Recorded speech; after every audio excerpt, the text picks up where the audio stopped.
Ayun, dumating po kami sa point na may 3 kina po at linagay po namin yung home nyo doon po. Pagkatapos binasa ni Christian yung papel po. Housemates, dumating na kayo sa dulo ng trail. Gamit ang 3 susi na inyong nakuha, maaari nyo nang buksan ang mga lock ng bahay at kunin ang inyong flag. Matapos gawin ito, ay sundan ninyo ang mga arrow papunta sa viewing deck kung saan maaari nyong itaas ang inyong flag. Good luck, big brother. Kisses, gets 1. I guess other. As in, lahat ng pagod di ko na na-feel, puro saya, puro exciting. Kalahin mo naman kuya, nasa baba kami, bila kami nasa taas. Kaya walang imposible talaga kung gugustuhin mo. Let's go everyone. Tayo. Let's stand. 2, 3, abre. ¿Qué pasa, mijo? Espera. That's a flag, guys. You know, taking the roof off the house and finding the flag that represented us and folding it and being able to hold it in my hands. It represented everything that we'd worked so hard to accomplish so far. Unforgettable.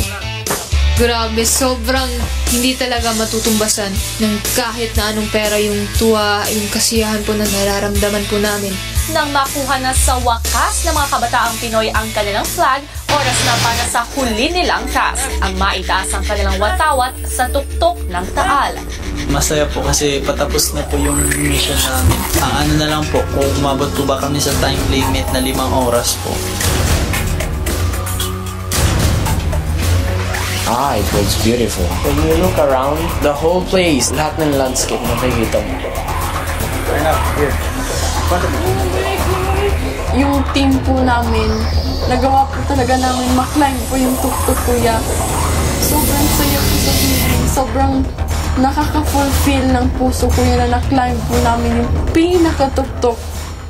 Housemates, in behalf of the Philippine Army, I congratulate you. Dahil umabot na kayo sa dulo ng inyong paglalakbay. Itong paglalakbay na ito, alam ko hindi naging madali. And for that, congratulations! Palakpakan nyo ang sarili nyo dahil na-achieve nyo ang inyong goal. Binigay namin lahat, kahit nga napapagod, tagumpay. Bilang simbolo ng pagkakaisa na ito, itaas natin ang bandila ng Pilipinas. After all the hard work, it's the best feeling ever. The hard work that you put in, it's worth it. Housemates, bukay kamay. Cut!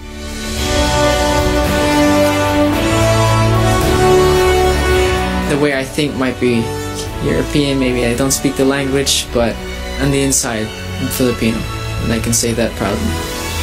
Nararamdaman ko po kung ano ang nafe-feel ng isang militar, na kung gaano po sila nagsasakripisyo. Kaya parang sobrang meaningful ko yan ng moment na yun. And dahil sa tagumpay na inyong nakamit, yung bandila naman ninyo na sumasagisag sa inyo bilang isang squad ang inyong itataas. Masaya po talaga kuya kasi naipakita namin ang bandila po namin kuya. Kung may bakit sa buong mundo na na-prove namin na ang kabataan ang pag-asa ng bayan.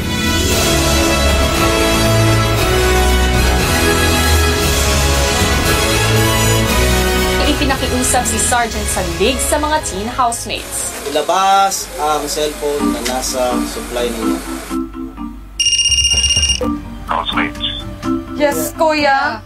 binabati ko kayo dahil matagumpay ninyong naitaas ang bandila sa taas ng Taal Volcano. Salamat po, kuya. Isang mahalagang bagay ang sinabi ni Kuya.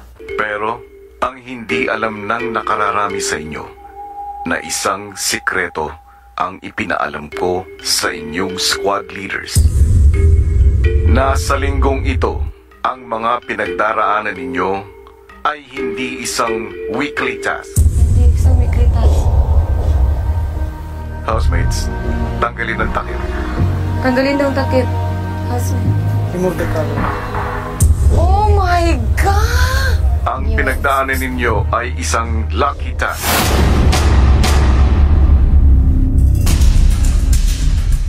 Pero ang tanong, housemates, umabot ba kayo sa binigay kong 5 oras para matapos ang inyong misyon?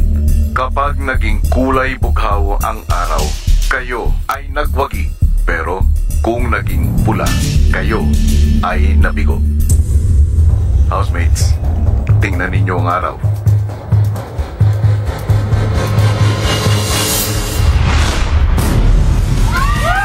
Congratulations, housemates! Kayo ay nagwagi sa inyong lucky task sa oras na 4 hours and 15 minutes at may papasa ninyo ang swerte sa isang aspiring regular housemate. You guys are so proud, you guys. Good job, guys. I've been to many places in the world, but I've seen this so much more in the Philippines. We love each other so much, and that you give so much to other people, and you put others first before yourselves. Sobrang sarap sa feelings na maipasa mo yung swerte at maibago mo yung buhay ng isang tao. At worth it lahat yun, kuya. Dahil maipasa ko sa kanya kung ano yung feeling na nararamdaman ko nung kinuha ako ng celebrity. Sobrang mas nagkakaroon po ng halaga yung napagdaanan po namin, kuya. Kasi ginagawa po namin lahat to para sa isang tao na gusto ring matupad yung pangarap niya. Uy, gilak mo eh. Army to army! Sobrang gaan ko yun na katulong na tao. Sa napakita ng buong mundo ko.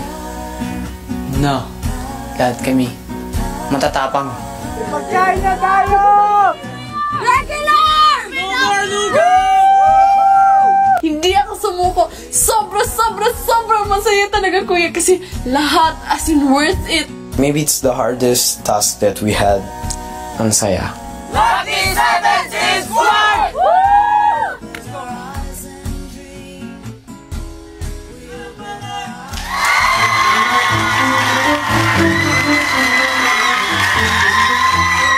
Oh, diba? Ang galing ng ating teen housemates. Saludo kami sa inyo. Pero sino naman ang sasaluduhan natin bilang latest evictee? Mga kapamilya, siguraduhin hindi ito ang inyong pambato, lalo pat we are down to our last 1 minute left to vote. Muli, just text BB space name of housemate at ipadala yan sa 2366 para sa lahat ng networks. At tandaan, 1 vote per sim per day only. Kaya kung nakaboto na po kayo sa araw na ito, hindi na kayo pwedeng bumoto ulit. Pero kung hindi pa kayo bumoto, ano bang hinihintay nyo?